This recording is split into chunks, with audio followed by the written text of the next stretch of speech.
I stood frozen in the crowded airport terminal, my arms wrapped around a complete stranger.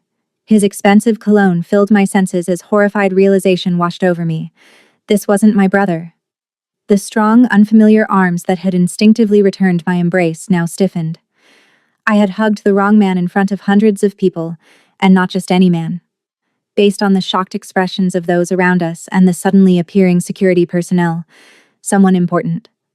My heart hammered against my ribs as I slowly pulled away, my eyes traveling up to meet piercing dark eyes that studied me with intense curiosity, rather than the anger I expected. Intricate tattoos peeked out from his collar, snaking up his neck in elaborate patterns that spoke of a dangerous world I knew nothing about. "I'm so sorry," I whispered, my voice barely audible above the airport announcements. My cheeks burned with embarrassment as I took a step back, clutching my worn handbag to my chest like a shield. "I thought you were my brother. You're wearing the same jacket he has." The man, tall with broad shoulders and an air of authority that seemed to command the space around him, didn't immediately respond. Instead, he tilted his head slightly, his expression unreadable. More tattoos decorated his hands, intricate designs that disappeared beneath the sleeves of his jacket. People were staring. Some had phones raised, undoubtedly capturing my humiliation for social media. I wished the polished airport floor would open up and swallow me whole. "Miss," one of the security guards stepped forward, his tone stern. "Step away from Mr. Kang, please." Mr. Kang. The name clicked in my mind immediately. Jin Kang, the Korean billionaire whose face occasionally graced magazine covers and news reports, though always with whispers attached. The man who had transformed what some called a criminal empire into one of the world's most powerful business conglomerates. The tattoos weren't just decoration, they were markers of his past, remnants of a world he'd supposedly left behind. And I had just thrown my arms around him in a very public display of mistaken identity. Have you ever made a mistake so mortifying that you wanted the ground to swallow you whole? Well, imagine hugging a dangerous billionaire in front of hundreds of people, and you'll understand exactly how I felt in that moment. "It's all right," Jin Kang finally spoke, his voice surprisingly gentle with a slight accent as he raised a hand to halt the approaching security. "Simple mistake." I nodded gratefully, still unable to meet his eyes. "I'm really sorry. My brother said he'd be wearing a blue jacket, and from behind you looked just like him." A small smile played at the corner of his mouth. "No harm done." He paused, then added, "Though I don't think I've ever been greeted quite so enthusiastically at an airport before." Before I could respond, a voice called out from behind me. "Natalie, there you are." I turned to see my actual brother, Samuel, pushing through the crowd, indeed, wearing a similar blue jacket. The resemblance from behind was clear, though Samuel was several inches shorter than the billionaire and decidedly less intimidating. "I see you've been making friends," Samuel joked as he approached, though his smile faltered when he noticed the security personnel and the whispers spreading through the crowd. "Wrong person," I managed to say, wishing I could disappear. Jin Kang watched the interaction with interest, his eyes never leaving my face. Something about me had caught his attention. My genuine embarrassment, perhaps, or the warm sincerity in my eyes when I'd looked up at him. In a world where people approached him only for what they could gain, or feared him for what he could do, my mistake was refreshingly authentic. "Mr. Kang, your car is waiting," his assistant reminded him, appearing at his side with practiced efficiency. Jin nodded but hesitated before turning to leave. He reached into his pocket and pulled out a business card, offering it to me with a casual gesture that belied the unusual nature of his action. "In case you ever need to hug the right person," he said with a slight smile, his voice low enough that only I could hear. I took the card automatically, my fingers brushing against his. For a moment, time seemed to slow as our eyes met again. Then Samuel tugged at my arm, breaking the connection. "Come on, sis. Mom's waiting in the car." As I allowed myself to be led away, I couldn't help glancing back over my shoulder. Jin Kang still stood watching me, an unreadable expression on his face. She quickly looked away, tucking the business card into my pocket without examining it. What would a billionaire, especially one with his reputation, want with someone like me? It was probably just a polite gesture, nothing more. But as I walked away with my brother, listening to him tease me about assaulting a billionaire, I couldn't shake the feeling that something significant had just happened. What I didn't know was that Jin Kang was thinking the same thing, watching me disappear into the crowd and wondering for the first time in years what it might be like to know someone who saw him as a person, rather than a fortune or a threat. "Who was that?" his assistant asked, scanning her tablet as they walked toward the exit. Jin shook his head slightly. "I have no idea," he replied, "but I'd like to find out." The airport continued its busy rhythm around them, travelers rushing to destinations, announcements blaring overhead, reunions and departures happening in every corner. But for two people who had briefly connected in the most unexpected way, the world had shifted slightly on its axis. Neither knew what would come next, but both felt the pull of possibility, a chance encounter that might lead somewhere neither had imagined possible. And if you're enjoying this story of an unexpected connection that defied all odds, do me a favor and hit that like button. Subscribe to the channel so you don't miss what happens next, and share this with someone who believes in second chances and unlikely love stories. Your support helps this community grow and brings more stories like this to life.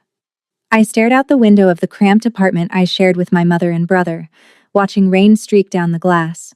3 days had passed since the airport incident, but the memory still made my stomach tighten with embarrassment. My phone buzzed on the small table beside me. Another notification from social media where a blurry video of me hugging Jin Kang had gone viral. "Airport lady mistakes billionaire for brother," read one headline. I hadn't even known someone was filming. "You're famous now," Samuel teased, peering over my shoulder at the phone. I sighed and turned the phone face down. Not the kind of famous I'd ever want to be. Our mother, Esther Johnson, looked up from the pile of medical bills she was sorting through. Despite working 2 jobs as a nurse's aide, making ends meet had become increasingly difficult since her diagnosis. The cancer treatments had drained our savings, and I had put my college education on hold to help with expenses. "At least you gave people something to smile about," Esther said kindly. "And that man, Mr. Kang, he seemed nice about it." "He was," I admitted, remembering the business card still tucked in my wallet. I hadn't told my family about it, knowing they would read too much into the gesture. "It was nothing," I reminded myself, "just a polite response to an awkward situation." "Did you hear back about that job at the community center?" Esther asked, changing the subject. I shook my head. "They said they'd call by the end of the week. The pay isn't great, but it's close to home, and the hours would let me still help with your appointments." Samuel's expression darkened. "You shouldn't have to put your life on hold for us, Natalie. You were supposed to be finishing your teaching degree this year." "Family comes first," I replied simply. It was the value our mother had instilled in us since childhood. After our father had abandoned the family when I was just 10, the 3 of us had formed an unbreakable bond. We took care of each other. Across town in a penthouse apartment with floor-to-ceiling windows overlooking the city, Jin Kang sat in his home office, unable to focus on the acquisition proposal on his screen. His thoughts kept drifting to the woman from the airport. His security team had identified her from the viral video. Natalie Johnson, 26 years old, former education student who had withdrawn from university last year, currently working part-time at a local grocery store while caring for her mother, who had been diagnosed with stage 3 breast cancer. Jin rubbed his temples, his tattooed fingers tracing absent patterns as he wondered why he couldn't get her out of his mind. Perhaps it was the genuine warmth in her embrace, even if it hadn't been meant for him. In his world of calculated business moves, dangerous allies, and people who approached him only for his wealth or feared him for his power, that moment of mistaken authenticity had felt like a breath of fresh air. His phone rang, interrupting his thoughts. It was his sister, Minji. "Have you seen it?" she asked without preamble. "Seen what?" "The video. You getting tackle-hugged by some random woman at the airport? It's everywhere." Jin sighed. "Yes, I've seen it. It was a simple mistake. Well, the internet is going crazy with it. Some are calling it a setup, others a meet-cute straight out of a romance movie." Minji paused. "She was pretty, though, in a natural way." "It was nothing," Jin insisted, though even he could hear the lack of conviction in his voice. Minji replied, clearly unconvinced. When was the last time you gave your personal business card to nothing? Jin frowned. How did you know about that? Your security detail talks to my security detail. Perks of being a Kang sibling. Minji's tone turned serious. Listen, Jin. Since Ji-yeon left, you've buried yourself in work. Maybe this is the universe giving you a nudge. Jin thought of his ex-fiancée, who had ultimately admitted she'd been more in love with his fortune than with him, terrified of his past, and ambitious enough to overlook it for the lifestyle he could provide. The betrayal still stung even 2 years later. The universe should mind its own business, he muttered. Minji laughed. Well, if you're not interested, at least invite her to the charity gala next week. Good publicity, the billionaire and the airport hugger reunited. The press would eat it up, and donations would soar. After hanging up, Jin found himself staring at the search results for Natalie Johnson again.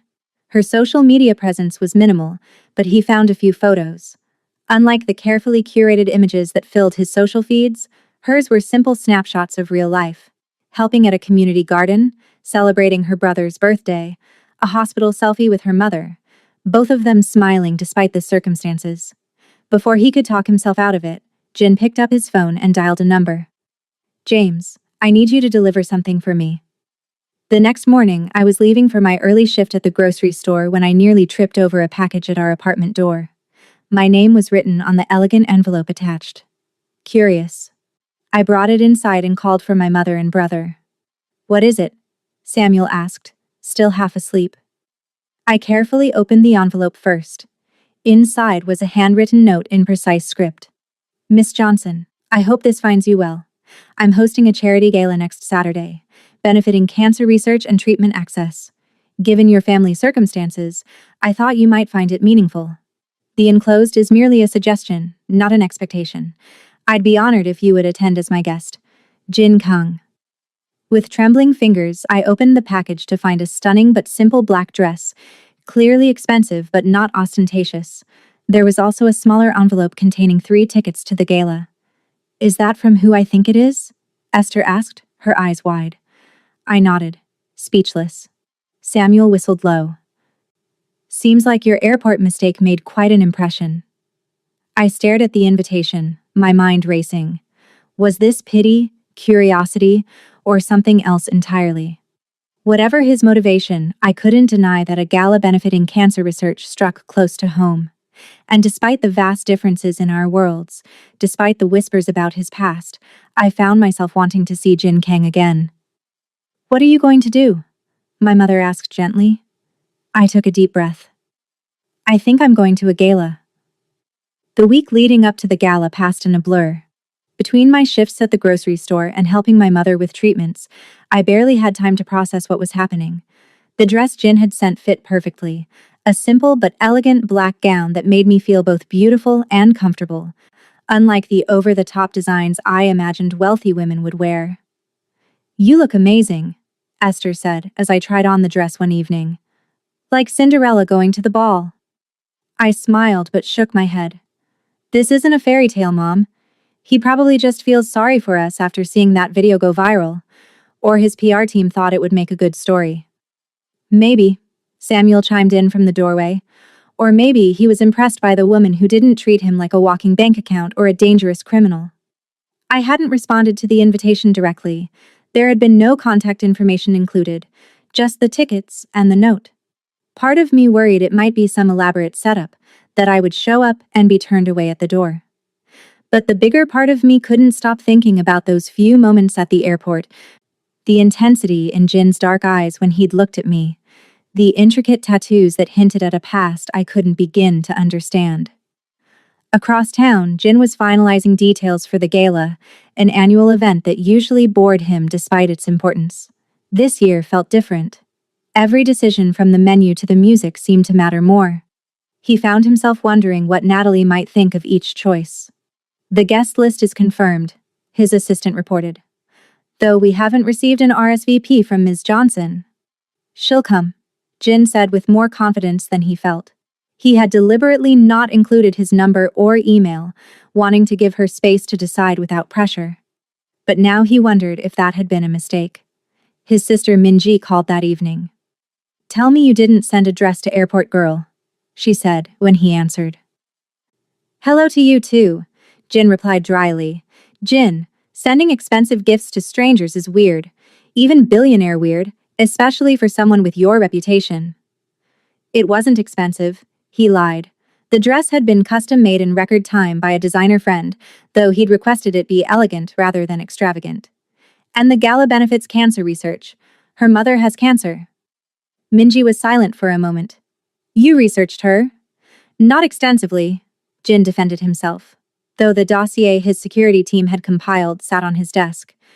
"I just wanted to know who I was inviting." "Uh-huh." Minji didn't sound convinced. "Well, I'm looking forward to meeting her, and watching how Ji-yeon reacts when she sees you've moved on." Jin froze. "Ji-yeon is coming?"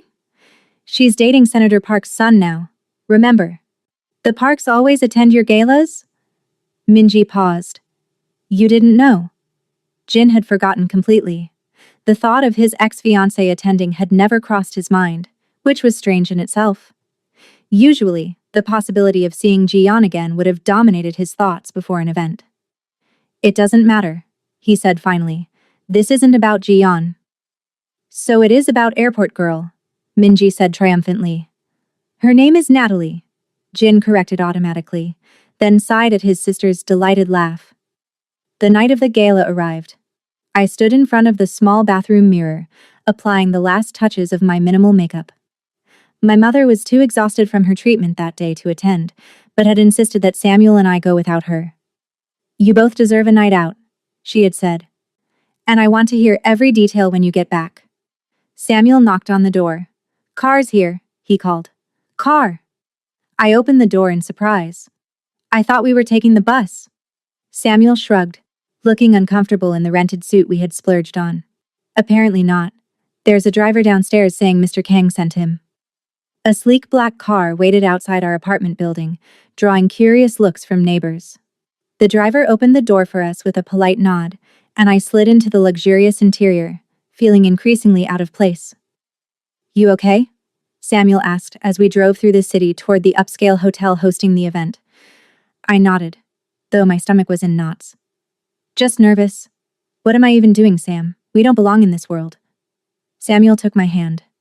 "You belong anywhere you want to be, sis. And besides," he added with a grin, "I'm dying to see how rich people party. Do you think they have solid gold ice sculptures?" I laughed despite my nerves. "I'm guessing not.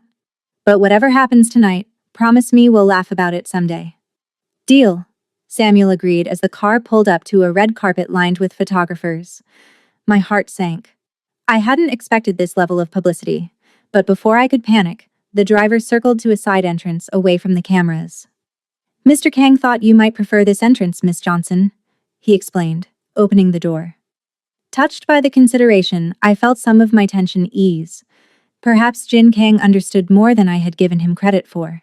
Inside, the ballroom was transformed into an elegant wonderland of subtle lighting and tasteful decorations.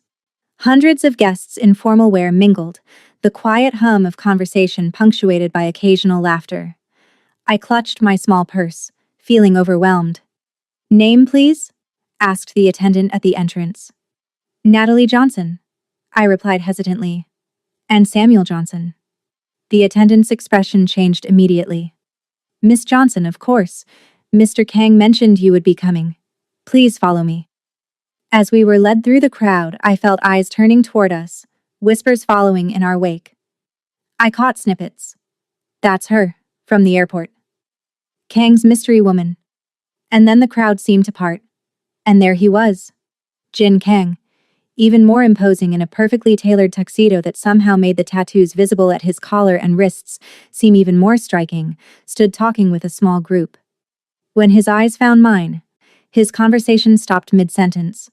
For a moment we simply looked at each other across the room, and I felt that same strange connection I had experienced at the airport. Then Jin excused himself from his group and walked toward me, his gaze never leaving my face. The whispers around us grew louder, but I barely noticed.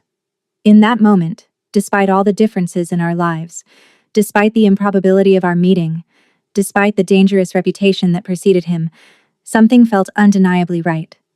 "You came," Jin said simply when he reached me. I nodded, finding my voice. "Thank you for the invitation. And the dress."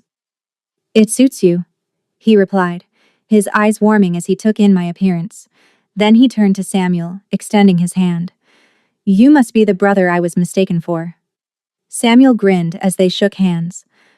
"The one and only. Thanks for inviting us, man. Wild party." Jin smiled, some of his formality dropping away.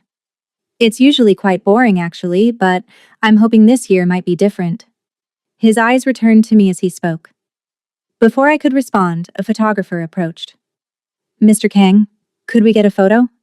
Jin looked at me questioningly. "Only if you're comfortable," he said quietly. I hesitated, then nodded. As Jin stood beside me, his hand lightly touching the small of my back, I realized something surprising. Despite the luxury surrounding us and the eyes watching our every move, despite knowing the whispers about his past, I felt strangely at ease in his presence.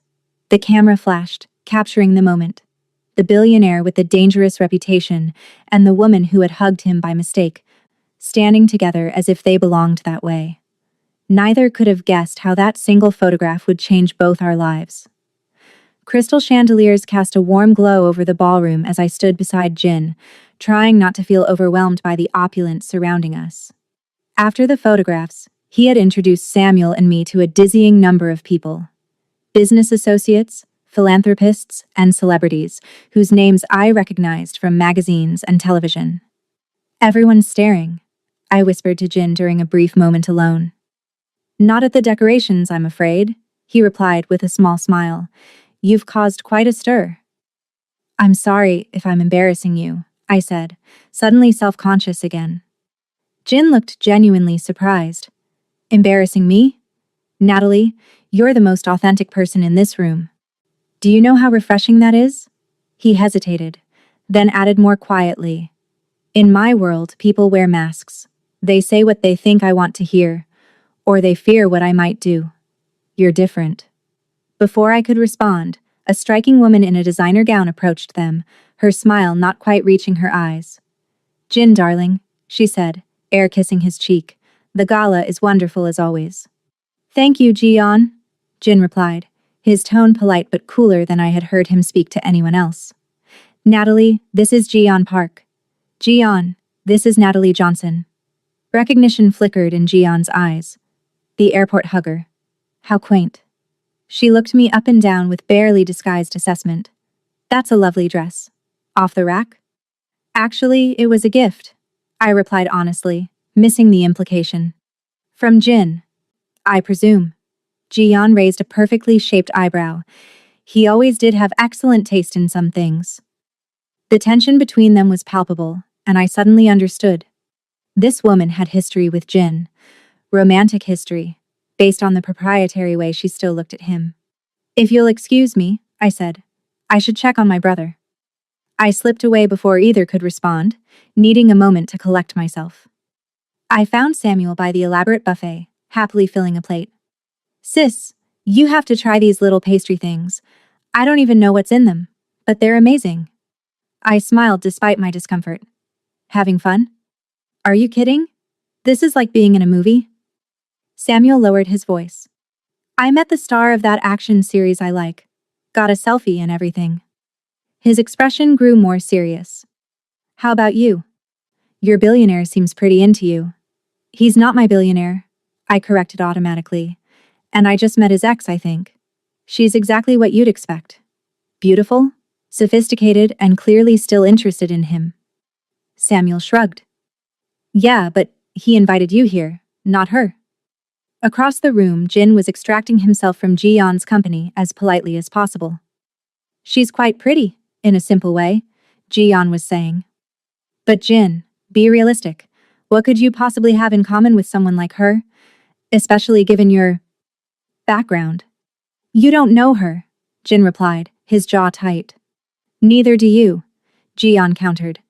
"One viral moment doesn't make a relationship. People are already talking, wondering if this is some sort of publicity stunt.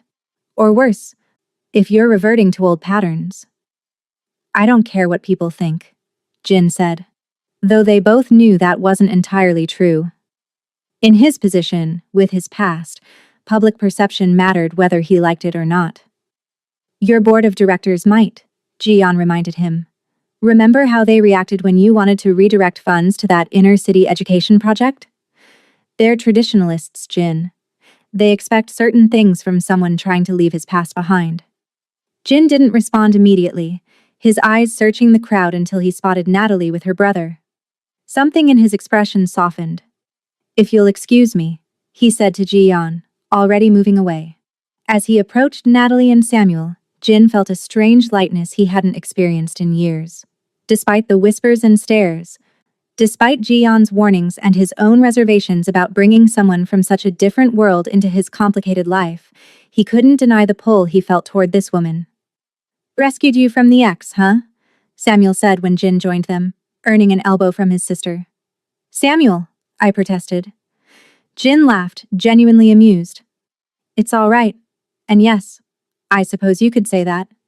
She's pretty, Samuel continued, ignoring my warning look. Like scary pretty. The kind that might poison your drink if you break up with her. This time, Jin's laugh was louder, drawing attention from nearby guests. Your brother is refreshingly direct, he told me. Embarrassingly direct, I corrected, but I was smiling too. The orchestra began playing a waltz, and couples moved to the dance floor. Jin held out his hand to me. Would you dance with me? I hesitated. I don't know how to waltz. I'll teach you, he offered. It's easier than it looks. After a moment's hesitation, I placed my hand in his, allowing him to lead me to the dance floor. As his hand settled on my waist and he began guiding me through the steps, I felt as though everyone in the room was watching us, which I realized they probably were. Ignore them, Jin said softly, as if reading my thoughts. Just focus on me. I looked up into his eyes, finding them warm and reassuring. Gradually, I relaxed into the dance, following his lead with increasing confidence. You're a natural, he told me as we moved around the floor. Or you're just a good teacher, I replied, smiling. Tell me something about yourself, Jin said. Something I wouldn't find in a news story or social media. I considered the question. I wanted to be a teacher. Elementary school. I was halfway through my degree when Mom got sick. And you put it on hold to take care of her, Jin filled in. It wasn't a question, I nodded. Family comes first. Mom raised us alone after our dad left. She worked so hard to give us opportunities. When she needed us, there was no question. You could go back, Jin suggested. Finish your degree someday. Someday, I agreed. When Mom is better and we're more financially stable. I changed the subject, not wanting to dwell on the uncertainty of both those conditions. What about you? Tell me something I wouldn't read in a business magazine. Jin was quiet for a moment, thinking. I hate these events, he finally said. I host them because they raise money for good causes, but I usually count the minutes until I can leave. And tonight? I asked. His eyes met mine again. Tonight, I'm exactly where I want to be. The directness of his gaze made my heart beat faster. This made no sense. We were from completely different worlds, had met by accident just over a week ago, and he carried a reputation that should have made me run the other direction. And yet, as we danced among the city's elite, something was growing between us that neither could easily dismiss. As the evening progressed, I found myself genuinely enjoying Jin's company. Behind the public persona of the serious businessman with the dangerous past was a man with a dry sense of humor, a passion for the educational charities his foundation supported, and a thoughtfulness I hadn't expected. During a break in the dancing, Jin led me to a quieter corner of the ballroom. How is your mother's treatment going? He asked. The question caught me off guard. It's difficult, I admitted. The doctors are optimistic, but the side effects are hard on her, and the bills keep coming. Jin nodded, understanding in his eyes. The hospital where she's being treated. It's Memorial, right? Yes, I replied, surprised. How did you know? Jin looked slightly uncomfortable. I may have done some research before inviting you tonight. I hope that doesn't seem intrusive.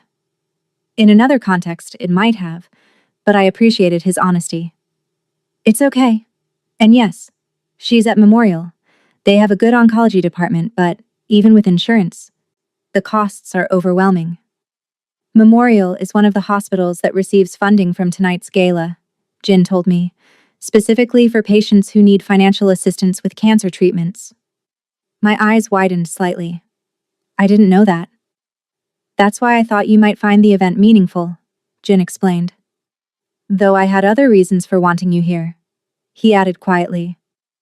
Their conversation was interrupted by the announcement that the fundraising portion of the evening was beginning. Jin excused himself to take the stage, delivering a brief but powerful speech about the importance of accessible healthcare and cancer research. Watching him address the crowd with confidence and genuine passion, I saw yet another side of Jin Kang. Not the billionaire from the headlines or the former criminal boss from the whispers, but a man using his influence to make a real difference. When the formal part of the evening concluded, Jin found me again. Would you like to get some air? He suggested. There's a garden terrace. The terrace was blessedly quiet after the noise of the ballroom, with fairy lights twinkling among the plants and the city skyline providing a spectacular backdrop. This is beautiful, I said, breathing in the cool night air. I come out here at every event, Jin admitted. It's my escape. We stood in comfortable silence for a moment, looking out at the city lights. Then Jin turned to face me. Natalie, I have a confession to make, he said. What's that? Inviting you tonight wasn't just about the charity connection or good publicity, as my sister suggested. No? I asked softly. Jin shook his head. The truth is, I haven't been able to stop thinking about you since that day at the airport. About the way you looked at me, not as a billionaire or not with fear or calculation, but just as a person who happened to be wearing the same jacket as your brother. He smiled slightly at the memory. Do you know how rare that is in my life? I didn't know what to say. Part of me was thrilled at his words, while another part remained cautious. Jin, we barely know each other, and our lives are so different. I know, he interrupted gently. And I'm not suggesting we rush into anything, but I'd like the chance to know you better, if you're willing. Before I could respond, the terrace door opened and Samuel appeared. Sorry to interrupt, he said, looking between us, but Mom just called. She's not feeling well. Worry immediately replaced all other emotions for me. We need to go, I said to Jin. Of course, he replied without hesitation. I'll have my driver take you home right away. He took my hand. Natalie, thank you for coming tonight. Whatever happens next is entirely up to you, but I hope I'll see you again. As the car sped us back to our apartment, my mind was torn between concern for my mother and the unexpected turn my evening had taken. Jin Kang, one of the wealthiest men in the country, with a past most people feared and a present they envied, wanted to get to know me better. It seemed impossible, like something from a storybook, rather than real life. He likes you, Samuel said simply as we neared home. Like really likes you. It's complicated, I replied. Samuel shrugged. Most good things are. As we rushed into our apartment to check on our mother, I pushed thoughts of Jin aside. Family came first.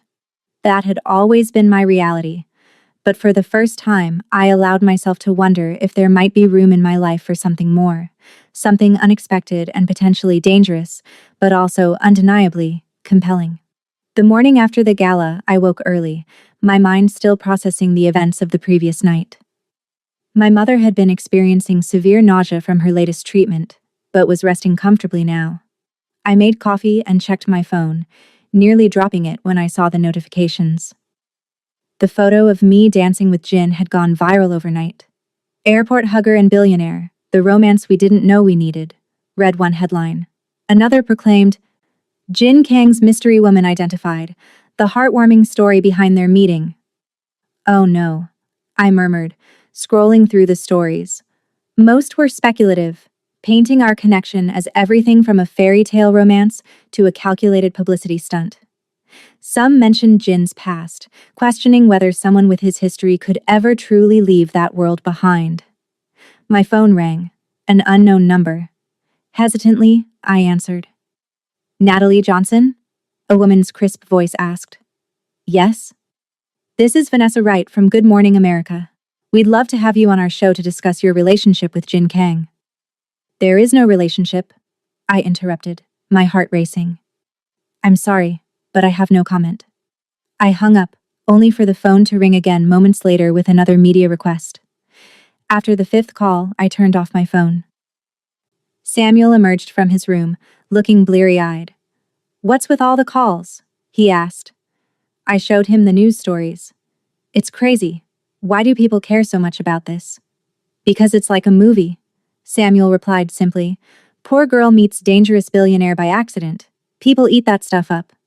Well, I don't want to be in their movie, I said firmly.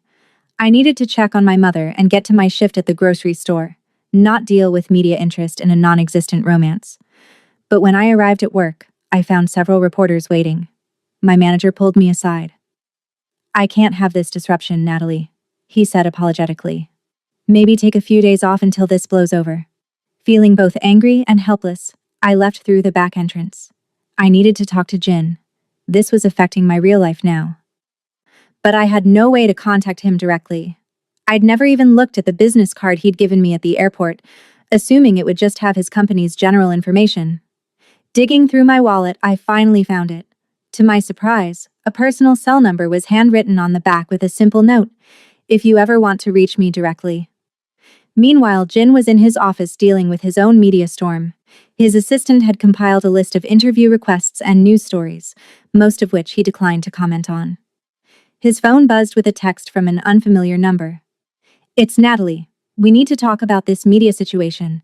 Reporters are at my workplace, and I've basically been told not to come in. This is affecting my real life. Jin's response was immediate. I'm so sorry. Where are you now? Can I send a car? I hesitated before replying. I'm at the coffee shop 2 blocks from my apartment, but I don't want more attention. I understand. I'll come to you. Just me. No security. Give me 30 minutes. Exactly 30 minutes later, Jin walked into the small coffee shop. He wore jeans and a simple jacket pulled low, a far cry from the polished businessman of the previous night.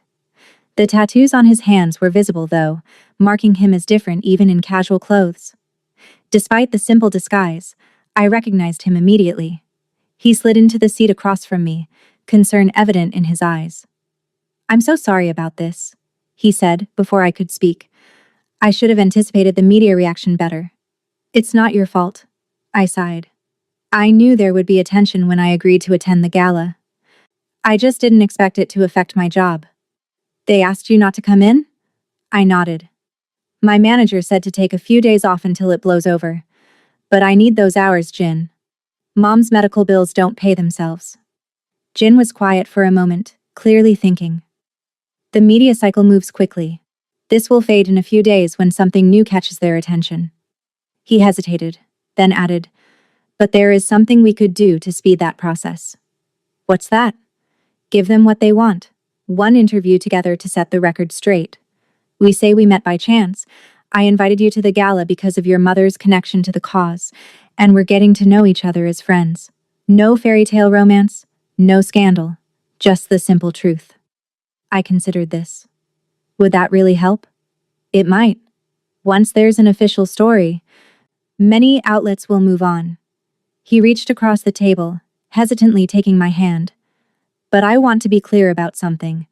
While we would be downplaying things for the media, I meant what I said last night. I do want to get to know you better. The warmth of his hand on mine, the intricate tattoos a reminder of his complicated past, was distracting. But I forced myself to think practically. Even if this media attention dies down, how would that even work? Your life and mine are completely different. Your past. The things people say about you. Different doesn't mean incompatible, Jin replied. And my past is exactly that. Past. At least give us a chance to find out. Before I could answer, my phone rang, my mother's ringtone. I answered immediately, my expression changing to one of alarm as I listened. I'll be right there, I said, hanging up. Mom's being taken to the hospital. Her fever is dangerously high. Jin stood without hesitation. My car is outside, let's go. During the ride to the hospital, I barely spoke, my thoughts entirely focused on my mother. Jin respected my silence, simply offering his presence as support. When we arrived, he stayed in the background as Samuel and I talked to the doctors. The news wasn't good. The infection was serious, a common but dangerous complication for patients with weakened immune systems from chemotherapy. Esther Johnson was admitted immediately, leaving Samuel and me to wait anxiously for updates. Hours passed. Jin quietly arranged for food to be delivered to the waiting room and made some calls, ensuring that Esther would receive the hospital's best care. As night fell, Samuel finally convinced me to go home and rest, promising to call if there was any change. Jin insisted on driving me. You shouldn't be alone tonight, he said as we approached my apartment building. Is there a friend I could call for you? I shook my head. Most of my close friends have moved away for jobs or graduate school. It's mainly been just family since Mom got sick. I looked at him, vulnerability clear in my eyes. Would you stay for a while? Just until I fall asleep. Jin nodded without hesitation. Of course. Inside the small apartment, I was suddenly self-conscious of the shabby furniture and peeling paint, such a contrast to the luxury Jin was accustomed to. But if he noticed, he gave no indication, instead asking practical questions about what I needed. Just sit with me? I requested, settling onto the worn couch. Jin joined me, and after a moment's hesitation, put his arm around my shoulders. I leaned into him, drawing comfort from his solid presence, the faint scent of his cologne mixing with something else, something that reminded me he was more than just a billionaire playing at normalcy. She has to be okay, I whispered. I can't lose her. The doctors seemed confident once they start the antibiotics, Jin reassured me, and Memorial has an excellent infectious disease team. They sat in silence for a while, until I eventually drifted into an exhausted sleep against his shoulder. Jin carefully adjusted my position so I would be comfortable, then gently covered me with the throw blanket from the couch. Instead of leaving, he settled into a nearby chair, not wanting me to wake alone if I received news from the hospital. In the quiet darkness, Jin studied my sleeping face, his tattooed hands clasped together. How strange that this woman he'd met by chance had so quickly become important to him. His phone vibrated with messages from his assistant about tomorrow's meetings, but for once, Jin found he didn't care about work deadlines or business obligations. All that mattered was being here, offering what comfort he could to someone who had genuinely touched his heart. Morning came with better news. Samuel called to report that our mother's fever had broken, and the doctors were cautiously optimistic. I woke to find Jin still there, having dozed off in the uncomfortable chair. You stayed, I said, surprised and touched. Jin rubbed his neck, stiff from the awkward sleeping position.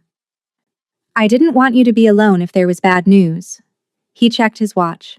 I have a board meeting at 9, but I can cancel. No, I interrupted. You've done more than enough. Go to your meeting. I need to get to the hospital anyway. As he stood to leave, Jin turned to me.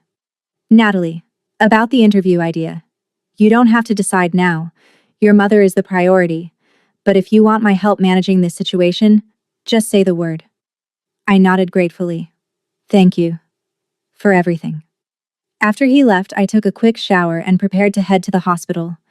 As I was gathering my things, there was a knock at the door. Thinking Jin had forgotten something, I opened it without checking first. Instead of Jin, I found myself face to face with Ji-yeon Park. Miss Johnson? Ji-yeon said coolly.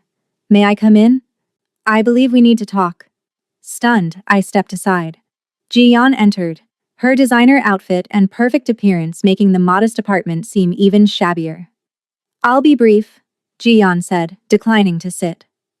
I saw Jin leaving your building this morning. Things appear to be moving quickly between you two.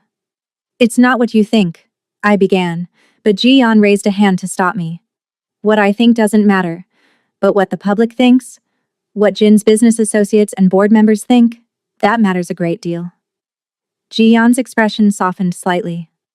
Look, I don't doubt that you're a nice person caught up in an unexpected situation, but you need to understand the reality of Jin's world. And what's that? I asked, my voice steady despite my discomfort. His position comes with expectations and responsibilities. The company he built employs thousands of people. His decisions affect lives and livelihoods. And his past? Jian paused. Do you know why our engagement ended? I shook my head. Because I chose my career over the role of redemption partner. I wasn't willing to spend my life proving to the world that Jin Kang had truly left his criminal past behind. Jian looked directly at me. Could you give up your dreams of teaching to attend board member dinners and charity galas? Could you handle the constant scrutiny, the whispers about his tattoos, his past, the opinions of people who will judge everything from your clothes to your background, to whether you're naive enough to trust someone with his history? I don't know, I admitted honestly. I hadn't thought that far ahead. Exactly, Jian nodded. And Jin hasn't either. He's infatuated with the novelty of someone who isn't part of his usual circle, someone who doesn't fear him. But novelty wears off, and reality sets in. She moved toward the door. I'm not saying this to be cruel. I'm saying it because someone should give you the full picture before you or Jin get any more invested in something that can't last. After Jian left, I sat down heavily, my mind racing. Had I been naive to think there could be anything real between Jin and me? Our worlds were so different. And as Jian had pointed out, a relationship would mean navigating much more than just personal compatibility. My phone buzzed with a text from Jin.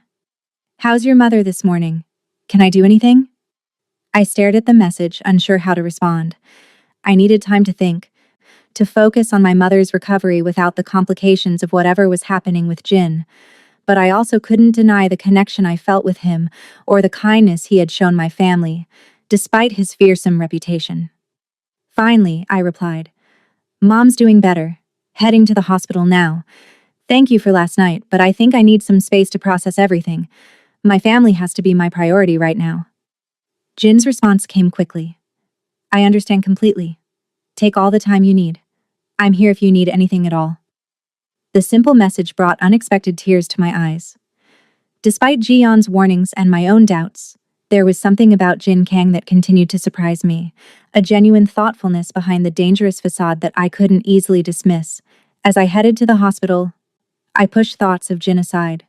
My mother needed my full attention now. Whatever was happening between Jin and me would have to wait. What I didn't know was that Jin had already set certain plans in motion. Plans that would intersect with my life in ways I couldn't imagine, for better or worse. A week passed. Esther Johnson's condition improved enough for her to return home, though she remained weak from both the infection and her ongoing cancer treatments. I took on additional responsibilities, coordinating my mother's care while trying to find a new job after the grocery store had permanently replaced me. Through it all, Jin kept his distance as I had requested, sending only occasional brief messages to check on Esther's recovery. Each time, I responded politely but briefly, still uncertain about what I wanted. You should talk to him, Samuel told me one evening as we shared a simple dinner. He clearly cares. It's complicated, I sighed. After what Jian said? You're letting his ex-fiancée make your decisions? Samuel raised an eyebrow. The same woman who has every reason to keep him single or steer him back to her? I shook my head. It's not that simple. The things she said made sense. Our worlds are completely different. His past? So what? Samuel leaned forward. Sis, you've put your whole life on hold to take care of Mom and me. For once, something unexpected and potentially amazing has happened to you. Don't talk yourself out of it without at least giving it a chance. Before I could respond, there was a knock at our door. Samuel answered it, returning with a formal-looking envelope. It's for you, he said, handing it to me. From Memorial Hospital. Frowning, I opened the envelope. Inside was a letter stating that an anonymous donor had paid all of my mother's outstanding medical bills and established a fund to cover her remaining treatments and medications. The letter estimated the total value at over $100,000. Oh my God, I whispered, showing the letter to Samuel. It has to be Jin, Samuel said immediately. I nodded slowly. It couldn't be anyone else. But instead of feeling grateful, I felt a complex mix of emotions. Appreciation, yes, but also discomfort, and a touch of anger. While the financial relief was enormous, I hadn't asked for this kind of help. It felt like Jin was trying to solve my problems with money, something I had specifically wanted to avoid. My phone buzzed with a text from Jin. "Can we talk?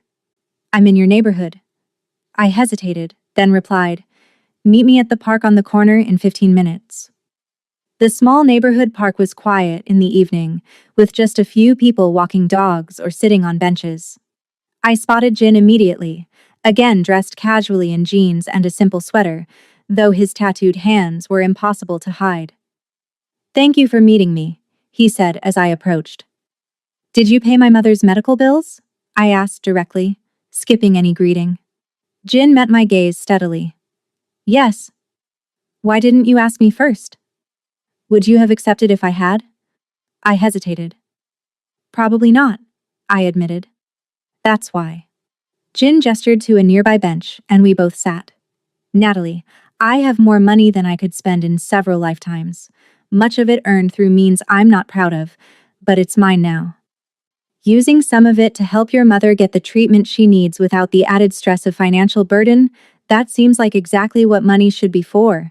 A way to balance the scales, perhaps." "But it makes things uneven between us," I argued. "I can never repay you." "I don't want you to repay me," Jin said simply. "That's not how gifts work." I was quiet for a moment, struggling with my feelings. "Ji-yeon came to see me," I finally said, "the morning after you stayed." Jin's expression darkened. "She had no right to do that." "Maybe not, but she made some good points." I looked at him directly. "About how different our worlds are? About the expectations that come with your position? About your past?" "Ji-yeon has her own agenda," Jin replied. "Her perspective isn't objective." "But was she wrong?" I pressed. "Your life involves charity galas and board meetings and public scrutiny. People still whisper about your past, about the tattoos, about whether you can ever truly leave that world behind. Mine involves taking care of my family and trying to finish my teaching degree someday." Jin leaned back, considering his response. "Different doesn't mean incompatible," he repeated his earlier words. "Look, I'm not asking for lifelong commitments here.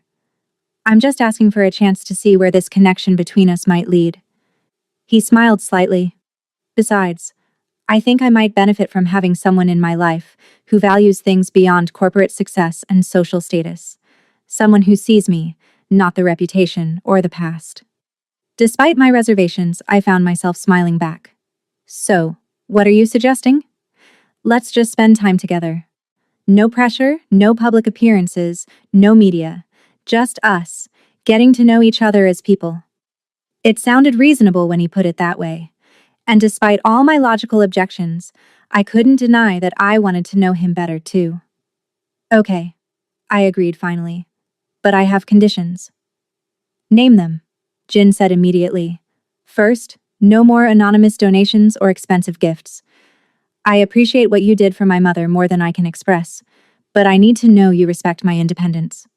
Jin nodded. "Fair enough." "Second, I need this to stay private for now. No more viral photos or news stories." "I'll do my best," Jin promised, "though I can't control the media entirely." "And third," I took a deep breath, "I need honesty. Complete honesty. If at any point you realize this isn't working or it's too complicated, tell me immediately." "I can definitely promise that," Jin said, "as long as it goes both ways." They sealed their agreement with a handshake that lingered just a moment longer than necessary, both feeling a mix of excitement and trepidation about what might come next. Over the following weeks, Jin and I carved out time to get to know each other away from public scrutiny. We discovered shared interests in education reform and community development, and complementary differences that made our conversations engaging. I was impressed by Jin's strategic intelligence and genuine passion for giving back, perhaps to atone for his past. While he came to appreciate my practical wisdom and the compassionate way I approached teaching and family, we developed a routine of sorts. Jin would visit my apartment in the evenings, often bringing takeout food, but being careful not to always choose expensive restaurants. Sometimes we would simply talk for hours. Other times, we would help Samuel with college applications or sit with Esther, whose health was gradually improving. He's nothing like I expected, Esther confided to me one afternoon, while Jin was deep in conversation with Samuel about scholarship opportunities. When you first told me about him, I pictured someone different, dangerous, cold. The tattoos don't help, I admitted. Esther smiled. Actually, I think they're honest. He's not hiding who he was, but he's also showing who he's trying to be. The way he listens when people talk, the way he offers help without making you feel small for needing it. I had noticed the same things. The Jin Kang I was coming to know was thoughtful and often funny, with a dry wit I hadn't expected. He worked incredibly hard but spoke of his wealth as a responsibility rather than a privilege, perhaps because of how he'd initially acquired it. Most surprisingly, he seemed genuinely interested in my world, my plans to become a teacher, my ideas about education, my relationships with family and community. One evening, about a month into our private getting-to-know-you period, Jin invited me to his penthouse apartment. It was the first time I had seen where he lived. I feel like I should have brought white gloves for inspection, I joked as we rode the private elevator. Jin laughed. It's just an apartment. An unnecessarily large one, I'll admit. When the doors opened directly into his home, I gasped despite myself. Just an apartment was a dramatic understatement. The space was stunning. All clean lines, floor-to-ceiling windows, and tasteful artwork. But what surprised me most was that it didn't feel cold or showy as I had expected. There were books everywhere, comfortable-looking furniture, family photos, and signs of actual living rather than just displaying wealth. This is beautiful, I said honestly. Thank you. Jin led me to the kitchen. I thought we could cook dinner together tonight instead of ordering in. I have all the ingredients for bibimbap if that sounds good. I smiled at this unexpected suggestion. I didn't know billionaires cooked. This one does. Not well, but enthusiastically. Jin rolled up his sleeves, revealing more of the intricate tattoos that covered his forearms. My grandmother insisted I learn. She said a man who can't feed himself isn't really independent, no matter how much money he has or how many people fear him. As we prepared the meal together, moving around the kitchen with surprising ease, I realized I was feeling something I hadn't expected, a sense of belonging.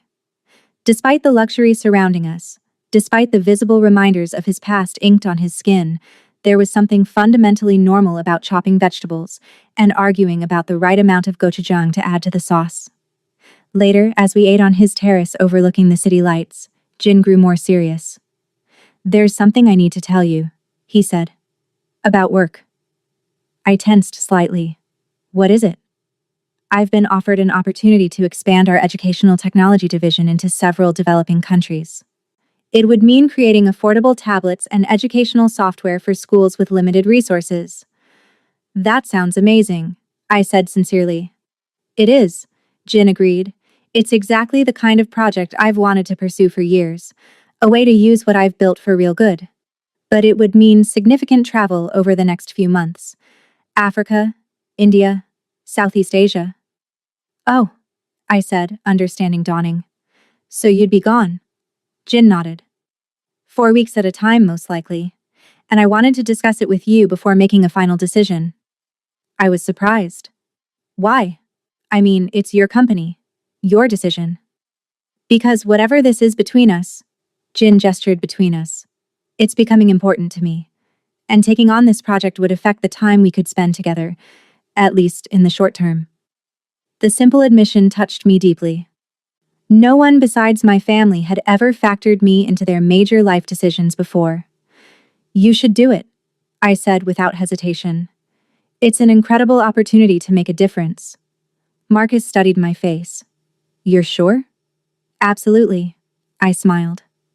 Besides, there's this amazing technology called video calls. I hear even billionaires use it sometimes. Jin laughed, relief evident in his expression. You're remarkable, you know that? Our eyes met across the table, and I felt that now familiar connection strengthening further. Whatever doubts I still harbored about our different worlds, I couldn't deny that something real was growing between us, something worth exploring despite the complications. As Jin drove me home later that evening, I found myself thinking about Ji-yeon's warnings. Yes, our worlds were different. Yes, a relationship between us would face challenges beyond the normal ones, but perhaps those differences could be strengths rather than obstacles, offering each of us perspectives we wouldn't have on our own. When we reached my apartment building, Jin walked me to the door as always. This time, however, instead of our usual friendly goodnight, I made a decision. Rising on tiptoes, I kissed him softly.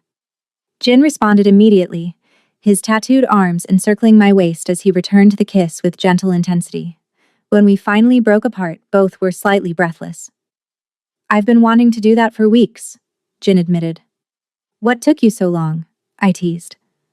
I was trying to be respectful of your boundaries, he replied honestly. And maybe a little afraid of ruining whatever this is by moving too quickly. I smiled, touched by his consideration. I think we're past that point now. As I went inside, I felt a new lightness in my step. The future remained uncertain, especially with Jin's upcoming travel. Our worlds were still vastly different, and his past would always be part of who he was. But for the first time, I allowed myself to believe that perhaps those weren't insurmountable obstacles, just challenges to navigate together. What I didn't realize was that our greatest challenge was yet to come, from a direction neither of us expected. Jin sat at the head of the long conference table listening as his chief financial officer finished presenting the quarterly results. Around him, the 12 members of his board of directors were making notes or studying the financial reports. It was a typical board meeting until the final agenda item. Now, regarding the proposed educational initiative in developing markets, the CFO concluded, we have concerns about the profit margins and return on investment. Jin leaned forward. As I've explained, this initiative isn't primarily about immediate ROI, it's about long-term market development and corporate responsibility. Harold Whitman, the oldest board member and a significant shareholder, cleared his throat. Jin, we've supported your philanthropic interests through the foundation, but this is a business decision that affects shareholder value. Education is a business opportunity, Jin countered. Creating affordable technology for underserved markets develops future consumers while addressing a critical need. Perhaps, Whitman conceded, but our analysis suggests the project as currently structured would barely break even for at least 5 years. That's difficult to justify to our investors. Other board members nodded in agreement. Jin felt frustration building but kept his expression neutral. There's another matter that's been raised, Whitman continued, his tone becoming more careful. The board has some concerns about recent personal developments and their potential impact on company perception. Jin stiffened. I'm not sure what you're referring to.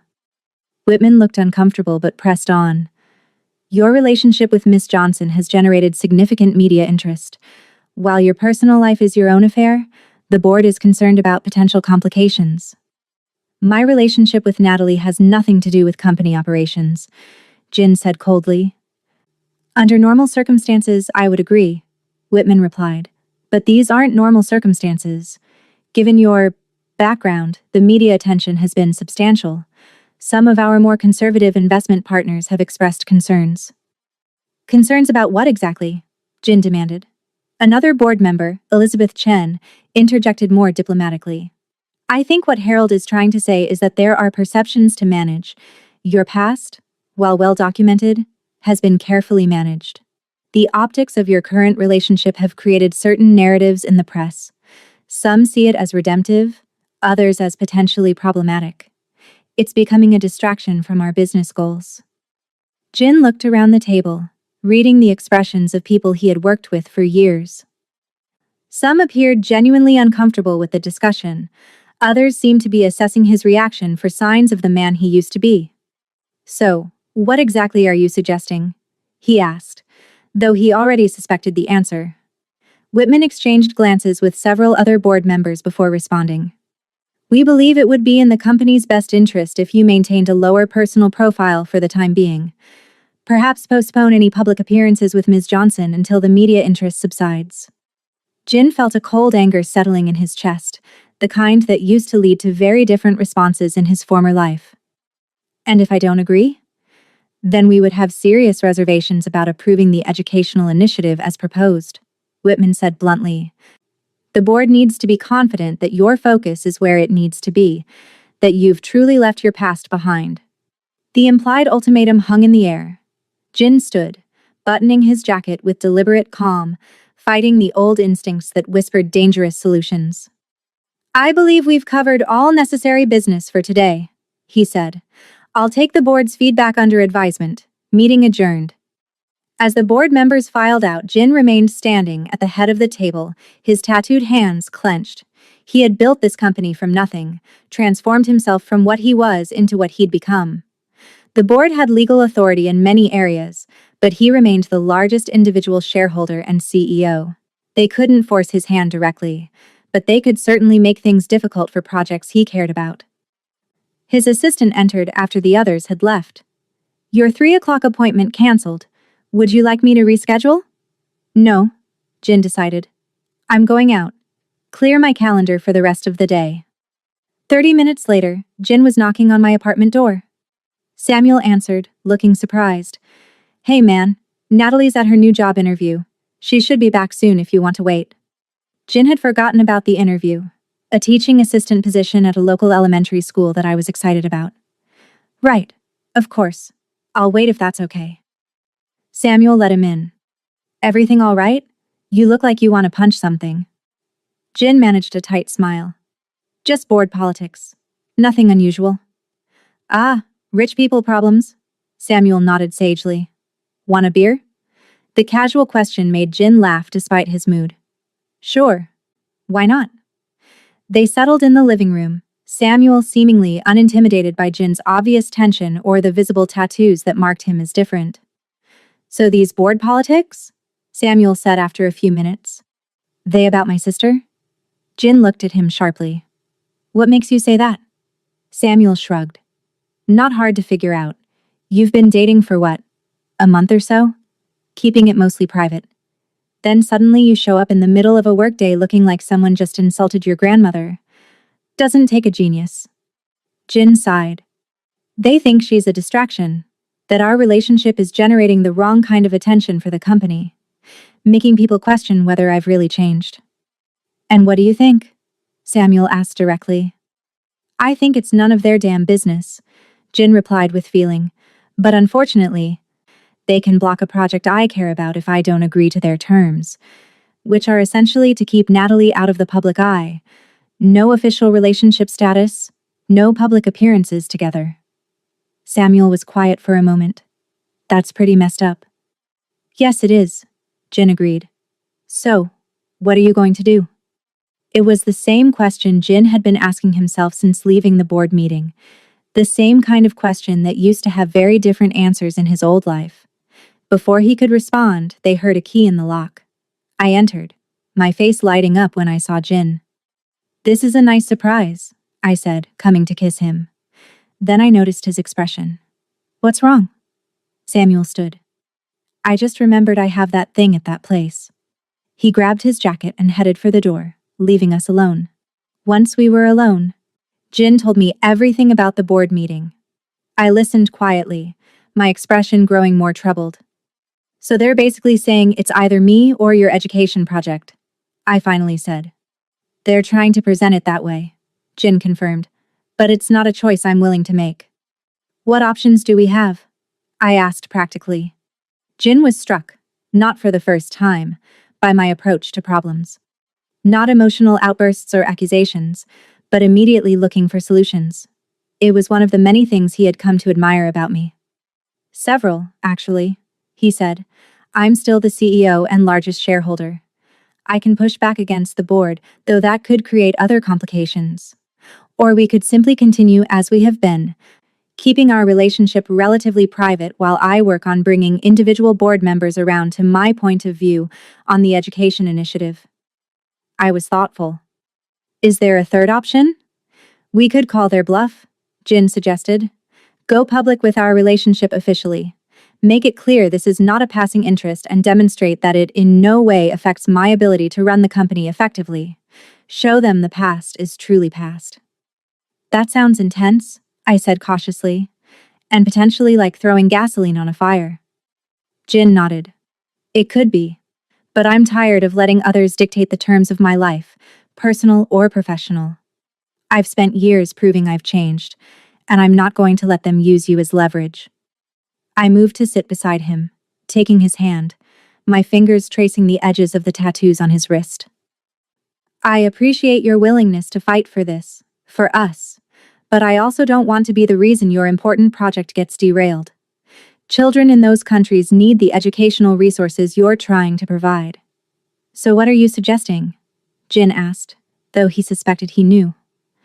Maybe option 2 is the wise path for now, I said. We continue as we have been, privately building what we have while you work on the board members individually. It's not ideal, but it's practical. Jin studied my face. You're remarkable, you know that? Most people would be either furious at the board or demanding I make some grand gesture. I smiled slightly. I've never been much for grand gestures, and being furious, while temporarily satisfying, rarely solves problems. Jin pulled me close, kissing my forehead. Have I told you lately how glad I am that you hugged the wrong man at that airport? Once or twice, I replied, my smile widening, but I don't mind hearing it again. We spent the evening discussing both the board situation and my job interview, which had gone well.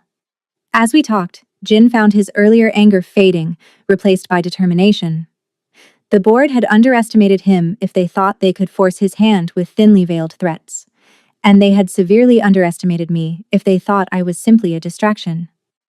Later that night, as Jin was preparing to leave, I remembered my news from the interview. Oh, and if I get the job, they want me to start next week, which means I could begin my teaching credential program in the evening. It would be part-time, but at least I'd be working toward my degree again. The joy in my voice as I talked about this possibility reminded Jin of why he had fallen for me in the first place.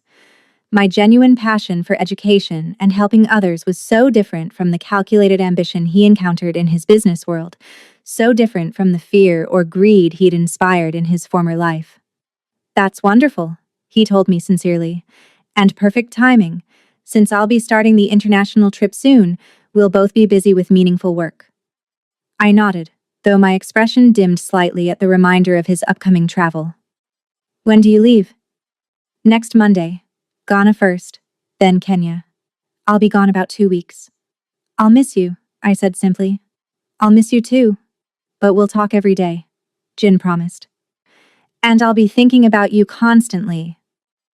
As he drove home that night, Jin found himself at a crossroads. The practical solution was to follow my suggestion. Continue our relationship privately while working on the board members individually. But something about that approach felt wrong, like he was allowing them to dictate terms in an area where they had no right to interfere. Like he was still letting his past define his present. By the time he reached his apartment, Jin had made a decision. He wouldn't let the board control his personal life, nor would he let them block a project that could help millions of children gain access to education. There had to be another way forward. One that didn't require sacrificing either the woman he was falling in love with or the work he believed in. What he needed was leverage. And he knew exactly where to find it. The next morning, Jin called an old friend who had covered his company for the Wall Street Journal for years. James, I think it's time for that profile piece you've been asking about, the one about our educational initiatives and corporate responsibility programs, the redemption story. The following day, a detailed article appeared highlighting Jin's company's commitment to education in developing markets. It included quotes from several major investors praising the company's forward-thinking approach to market development and social responsibility. It also featured a candid discussion of Jin's past and his transformation, positioning the education initiative as proof of genuine change. Without directly addressing the board's concerns, Jin had effectively created public momentum for the very initiative they were threatening to block. When his assistant informed him that several board members had called requesting meetings, Jin smiled. Sometimes the best way to win wasn't direct confrontation, but changing the battlefield entirely. Something he'd learned in his former life that still applied in this one. What he didn't know was that while he was outmaneuvering the board, other forces were at work that would soon test his relationship with me in ways neither of us could anticipate. The first week of Jin's international trip passed quickly for both of us. I started my new position as a teaching assistant and enrolled in evening classes for my teaching credential.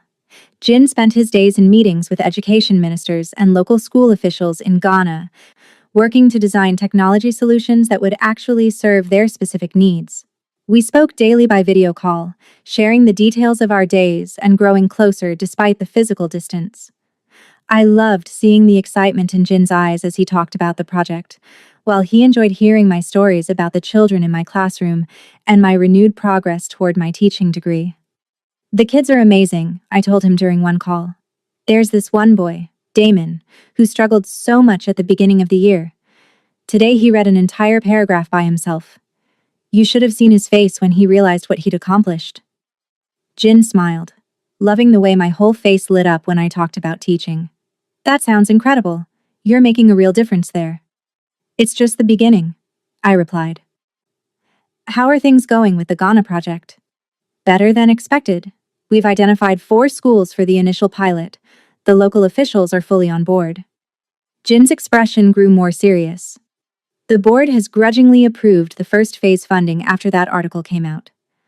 I think they realized blocking it would create more negative publicity than they wanted to deal with. That's great news, I said sincerely. I knew you'd find a way. Our conversations continued like this throughout the first week, both enthusiastic about our work while missing each other's physical presence. But as Jin moved on to Kenya and his schedule became more demanding, the time difference made connecting more difficult. Calls became shorter, sometimes missed altogether, and replaced with brief text messages. By the end of the second week, a subtle distance had begun to grow between us. Not emotional so much as practical.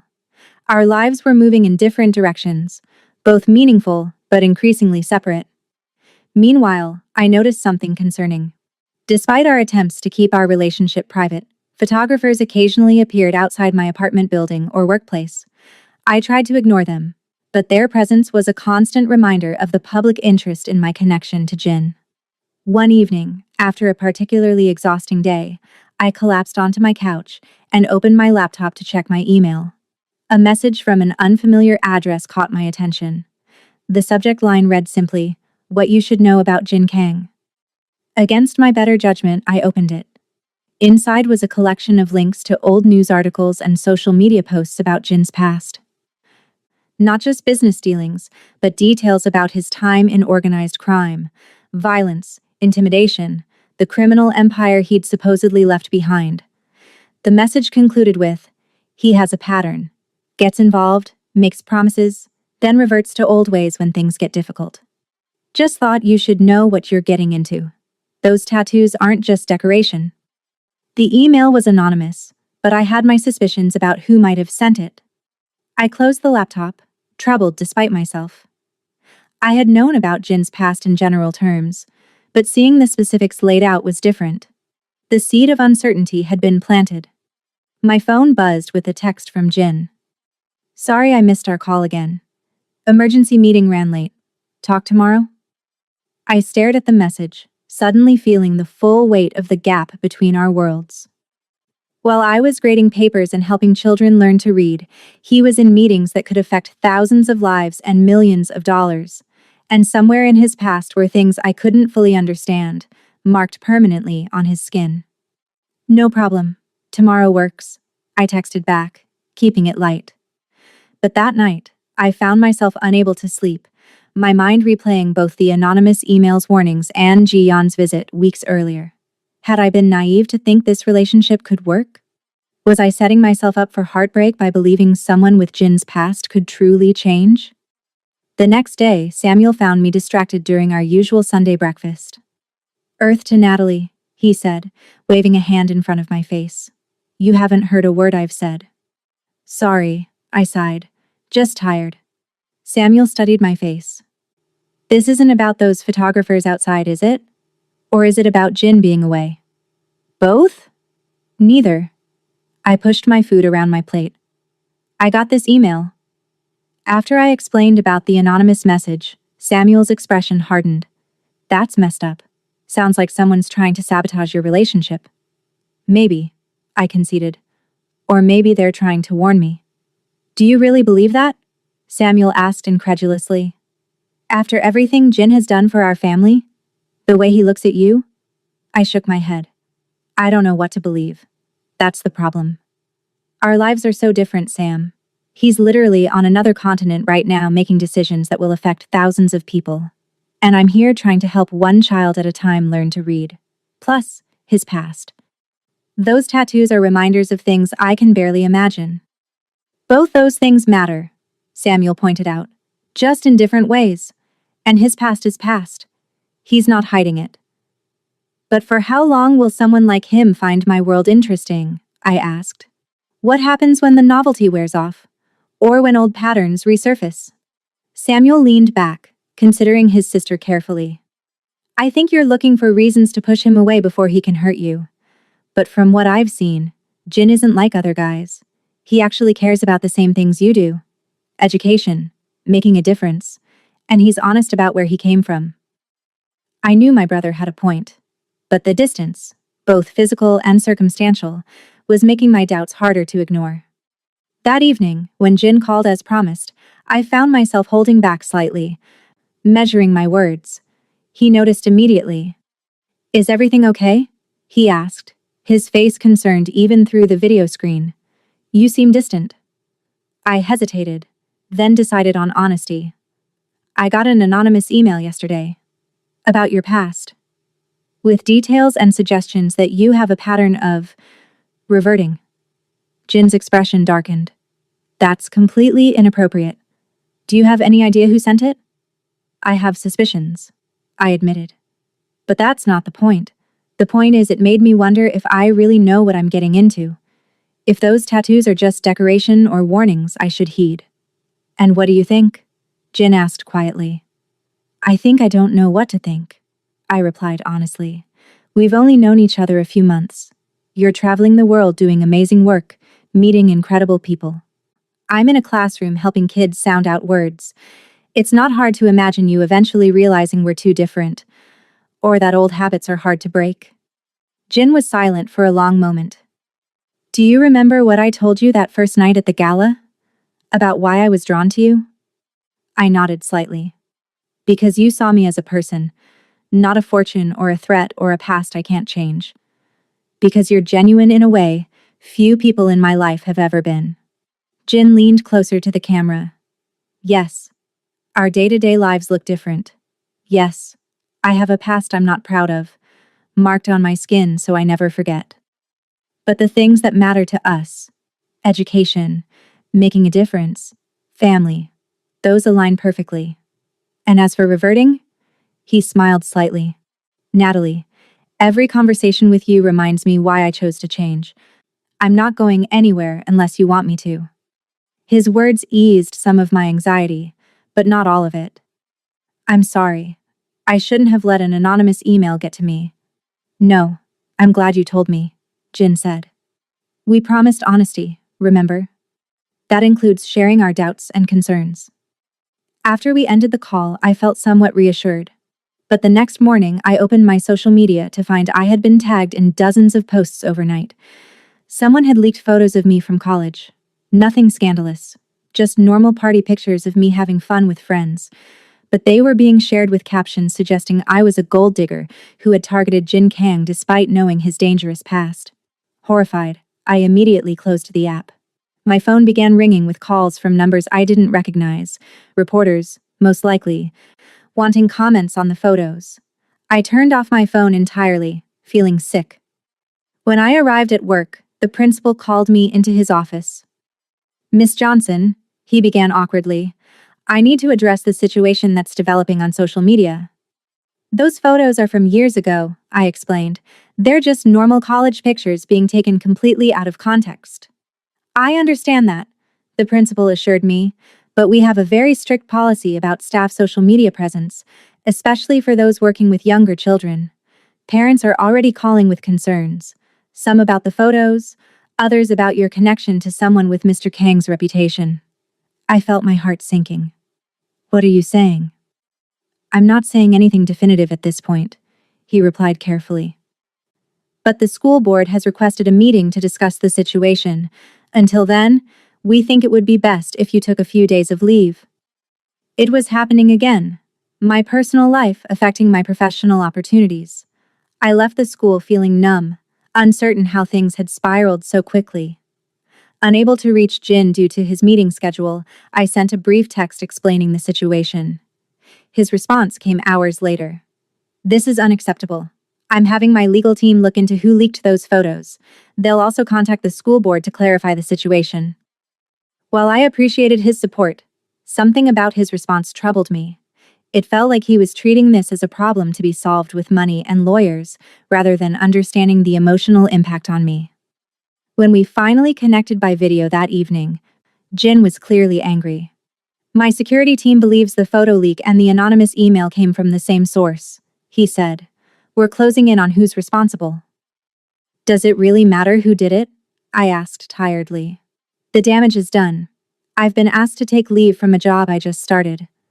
People are calling me a gold digger online, and others are saying I'm naive for getting involved with someone with your past." "Of course it matters," Jin insisted. "Whoever did this needs to be held accountable." "What I need right now isn't accountability, Jin," I said, my voice breaking slightly. "It's understanding. My life is being turned upside down because of our relationship, and you're thousands of miles away dealing with it like a business problem." Jin's expression softened immediately. "You're right. I'm sorry, I hate that you're going through this because of me, because of who I was." "It's not because of you," I clarified.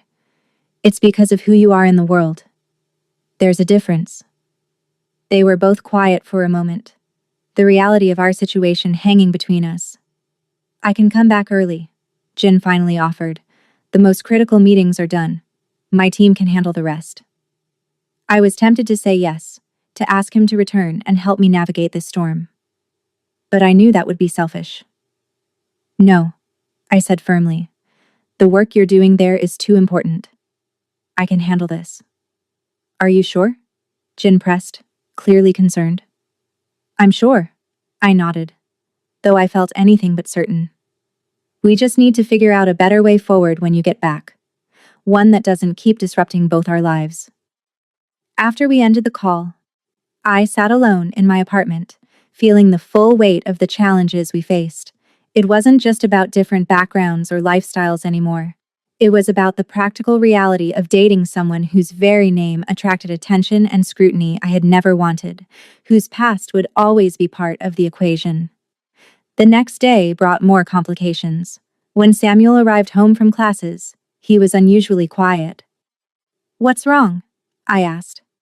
"Someone at school recognized me as the billionaire's girlfriend's brother," he admitted reluctantly. "They started asking all these questions about you and Jin, about our family, about Mom's health, about Jin's past." I felt a fresh wave of dismay. Now the unwanted attention was affecting my brother too. "I'm so sorry, Sam." He shrugged, trying to downplay it. "It's not your fault. People are just nosy. I told them to mind their own business." But the incident added to my growing sense that our relationship was creating ripple effects neither Jin nor I had fully anticipated. That evening, Esther joined us for dinner, looking stronger than she had in weeks. Her treatments were working, the doctors had confirmed, and her prognosis was increasingly positive. "I've been thinking," she said as we ate. "Once I'm fully recovered, I might look for a part-time job again. Nothing too demanding, but something to help with expenses." "Mom, you don't need to worry about money," I assured her. "Between my job?" I stopped, remembering I was currently on leave. "Well, between our resources we're managing." Esther gave me a knowing look. "Is that why you've been checking the mail before I can see it? To hide the bills?" "Caught." I sighed. Despite Jin paying off the medical debt, other expenses had been accumulating while my income was inconsistent. "It's temporary," I insisted. "Once things settle down." "Once things settle down with Jin, you mean?" Esther said gently. "Sweetheart, I see how this relationship is affecting you. The stress, the public attention, the job complications, the questions about his past. It's worth it," I said automatically. Esther reached across the table to take my hand. "Is it? You've always put others first. Me, Samuel, your students. But it's okay to consider what's best for you too, not just what you're willing to endure for someone else. The word endure struck me deeply. Was I enduring rather than enjoying this relationship now? The beginning had been magical, unexpected, and exciting. But reality had set in quickly, bringing complications I hadn't been prepared for. Later that night, unable to sleep, I made a decision. I needed space to think clearly, away from the daily reminders of how my life had changed since meeting Jin. I needed to determine whether what we had could truly work long-term, or if we were simply prolonging the inevitable realization that our worlds and our pasts were too different to merge successfully. I sent Jin a message. We need to talk when you get back. Until then, I think I need some space to think about everything that's happening. I care about you deeply, but I'm not sure this is working for either of us. Jin's response came quickly despite the time difference. I understand. I'll be back in 3 days. Whatever you're feeling, whatever concerns you have, we can work through them together. I'm not giving up on us. Natalie. His certainty should have been reassuring. Instead, it made me wonder if he truly understood the reality of our situation. Could determination and good intentions overcome the practical challenges we faced? Could someone with his past ever truly leave it behind? Or were we just postponing an inevitable goodbye? As I finally drifted off to sleep, I couldn't shake the feeling that the next few days would determine not just the future of our relationship, but the direction of my entire life. 3 days felt like an eternity as I waited for Jin to return.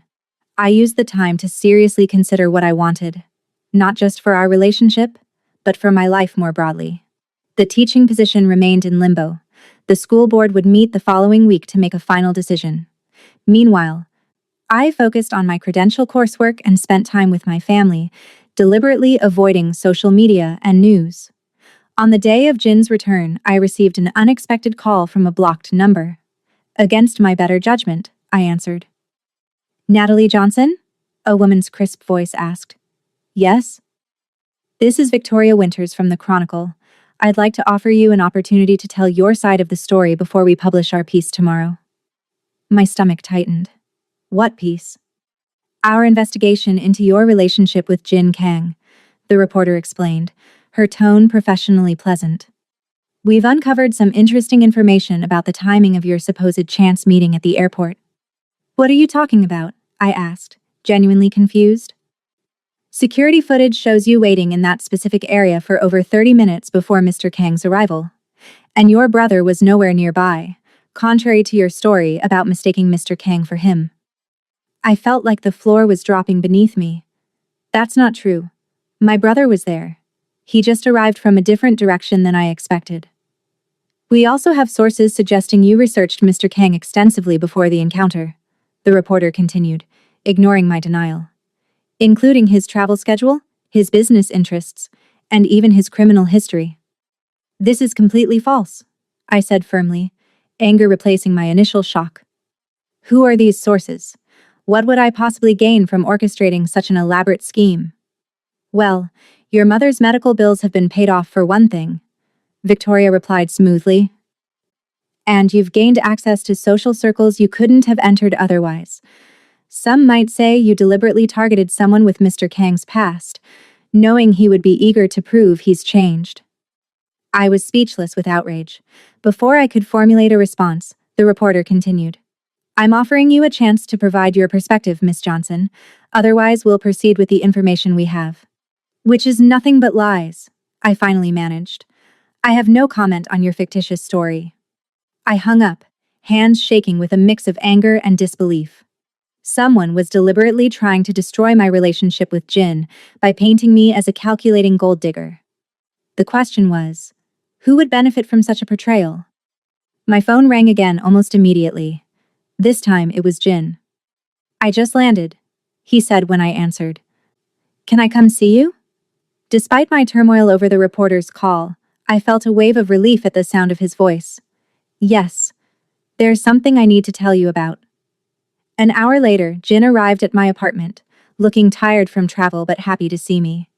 He pulled me into a tight embrace, which I returned instinctively, drawing comfort from his solid presence, the familiar scent of his cologne, the strength in his tattooed arms. I missed you, he said simply. I missed you too. I stepped back. But we need to talk. I told him about the reporter's call and the false narrative being constructed. Jin listened, his expression growing increasingly troubled. I'll have my legal team contact the Chronicle immediately, he said when I finished. This is defamation, plain and simple. But who would do this? I asked. Who would benefit from making me look like I tricked you? Jin was silent for a moment, clearly thinking. Several possibilities come to mind. Business rivals looking to distract me. Board members who disapprove of our relationship. Former associates from my past who might see this as leverage. He didn't explicitly mention Ji-yeon, but the implication was clear. It doesn't matter who's behind it, I said tiredly. What matters is that it's happening, and it's affecting both of us. This is exactly why I asked for space to think. These past months have been a roller coaster. Some of the happiest moments of my life, but also some of the most stressful. Jin moved to sit beside me on the couch, taking my hand. I know it's been difficult, but we can get through this together. The article, the photos, the job complications. These are all temporary problems with solutions. That's how you see everything, isn't it? I observed, not unkindly. As problems with solutions. Business challenges to overcome. Isn't that a good approach? Jin asked, looking slightly confused. Sometimes, I acknowledged, but relationships aren't business deals, Jin. They're messy and complicated, especially when the people involved come from such different worlds, when one of them has a past that will never fully go away. Jin was quiet for a moment, considering my words. What are you saying, Natalie? Are you ending this? The directness of his question caught me off guard. I don't know, I admitted honestly. Part of me thinks that might be the sensible choice. But another part? I looked at him. Really looked at the man who had unexpectedly entered my life just a few months ago. Despite all the complications, my feelings for him had only deepened. Despite the tattoos that marked his past, despite the whispers that followed him, I had come to see the person he was trying to become. Another part can't imagine not having you in my life, I finally said. Relief washed over Jin's face. Then let's focus on that part. Everything else, we can figure out together. Before I could respond, my phone rang again. It was Samuel. Sis, turn on the news. Channel 8 now. Alarmed by the urgency in my brother's voice, I grabbed the remote and switched on the small television. A breaking news banner scrolled across the bottom of the screen. Exclusive, Jin Kang accused of improper business practices. The reporter on screen was speaking earnestly. Allegations include manipulation of stock prices before major announcements and improper relationships with overseas officials during the recent educational technology expansion. Jin stared at the screen in shock. This is completely false, he said, his voice tight with controlled anger. Every aspect of our international educational initiative has been conducted with full transparency and compliance. The news segment continued, featuring an interview with a former company insider whose face was blurred and voice disguised. The figure claimed to have documentation proving Jin had engaged in questionable business practices to secure foreign contracts, and had used company resources for personal ventures, specifically mentioning financing his girlfriend's family's expenses. That's about my mother's medical bills, I realized, horrified. They're twisting what you did out of kindness into something corrupt. Jin was already on his phone, calling his chief legal officer. Their conversation was brief and intense, with Jin giving clear directions for an immediate response to the allegations. After hanging up, he turned to me, his expression grim. This isn't a coincidence. The hit piece on you, now this attack on me. They're coordinated. But why? What would anyone gain from all this? Jin paced the small living room, thinking. The timing is significant. Our board meets next week to finalize approval for the full international education initiative. If my reputation is damaged, if there are questions about my judgment or ethics, or if it looks like I'm reverting to old patterns, they could delay or even cancel the project. So this is about business after all, I said, the pieces falling into place. Someone is using our relationship as leverage against your company's plans. Jin nodded slowly. It appears that way. And I think I know who. Before he could elaborate, There was a sharp knock at the door. I opened it to find a courier with a thick envelope. "Delivery for Jin Kang," the man said, holding out an electronic signature pad. Jin signed for the package with a frown. Inside was a single folder containing documents and what appeared to be photographs. As he examined the contents, his expression changed from confusion to cold anger, the kind that reminded me of who he used to be. "What is it?" I asked, concerned. "Evidence," Jin said grimly, showing me financial records.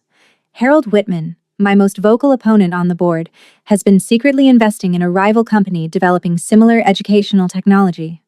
If our initiative succeeds, his investment fails." He showed me photographs of Whitman meeting with the editor-in-chief of the Chronicle 3 days ago. "So he's behind all this," I said, stunned. "The anonymous email, the photo leak, the false stories about both of us." "It appears so," Jin continued examining the documents. "There's a note here too, from Jian, surprisingly enough." I couldn't hide my surprise as Jin showed me the note. It read simply, "I may not approve of your relationship choices, but corporate sabotage crosses a line. Use this however you need to." "I don't understand," I said. "I thought she might be behind some of this." "Jian can be calculating and manipulative," Jin admitted, "but she's always had a strong sense of business ethics. And despite our history, she knows how much this educational initiative means to me, how much proving I've changed means to me." I sat down heavily, trying to process this latest development. "So what happens now?" Jin's phone buzzed with a series of messages, his team responding to the crisis. "Now we fight back," he said, a new determination in his voice, "with the truth." The next 24 hours were a whirlwind of activity. Jin mobilized his legal and PR teams to address both the false allegations against him and the fabricated story about me. With Jian's evidence, they were able to trace most of the attacks back to proxies working for Harold Whitman. By the following evening, the narrative had begun to shift. The Chronicle published a retraction of their planned story about me, acknowledging their source had provided unverifiable information. The business news channels were now reporting on the apparent conflict of interest within Jin's board, with several major shareholders publicly supporting him. I watched it all unfold with a strange sense of detachment. While relieved that the false accusations were being addressed, I couldn't shake the feeling that this episode revealed something fundamental about what a relationship with Jin would always entail: scrutiny, politics, and public battles I had never wanted to fight. When Jin finally returned to my apartment after a day of emergency meetings, he looked exhausted but triumphant. "Whitman has resigned from the board," he announced. 3 other members who supported him have apologized and pledged to approve the educational initiative. "We've won." "That's wonderful," I said sincerely. "I'm happy for you, Jin. I know how important this project is." Jin studied my face. "But?" I took a deep breath. "But this whole situation has made me realize something important. This is your world. Corporate politics, media battles, public scrutiny. You navigate it brilliantly because you've had to learn how, both in your business life and before that. I haven't, and I'm not sure I want to." "What are you saying?" Jin asked quietly. "I'm saying I need to be honest with myself and with you about whether I can handle being part of your life long term. Not just the good parts, but all of it. The photographers, the rumors, the business rivals using me to get to you. The constant reminders of your past." Jin moved closer, taking my hands in his tattooed fingers gentle on mine. "Natalie, I can protect you from most of that. With time, the media interest will fade. We can be more careful, more private." "But that's just it," I replied gently. "I don't want to live carefully. I don't want to constantly wonder if something I say or do will be twisted and used against you. I want a normal life, focusing on teaching and my family. And you." I looked at his hands, the ink marking his transformation. "You'll never have that kind of normal. Your past will always be part of you." The hurt in Jin's eyes was evident despite his attempt to hide it. "You think I can't change? That I'll always be defined by what I was?" "No," I said quickly. "I've seen you change. But that doesn't mean the world will let you forget. It doesn't mean every relationship you have won't be colored by it. They sat in silence for a moment, the weight of our conversation hanging between us. Finally, Jin spoke again. What about your mother's treatments? Your teaching credential program? I know money isn't everything, but my support has made those things possible. The question stung, though I knew he hadn't meant it as manipulation. We managed before I met you, I said quietly. We'll find a way to manage again if necessary. Jin looked genuinely distressed. I didn't mean it like that. I'm not trying to use financial support as leverage. I want to help. I want to be part of your life, Natalie. All of it. The struggles and the joys. I know, I said softly. And that's what makes this so hard. Outside, rain had begun to fall, pattering against the windows. In the small apartment, two people from vastly different worlds sat together, facing a decision that would change both their lives. I'm not giving up, Jin finally said. Not unless you tell me definitively that's what you want, but I will give you the space you asked for. Time to decide if what we have is worth fighting for. I nodded, unable to speak past the tightness in my throat.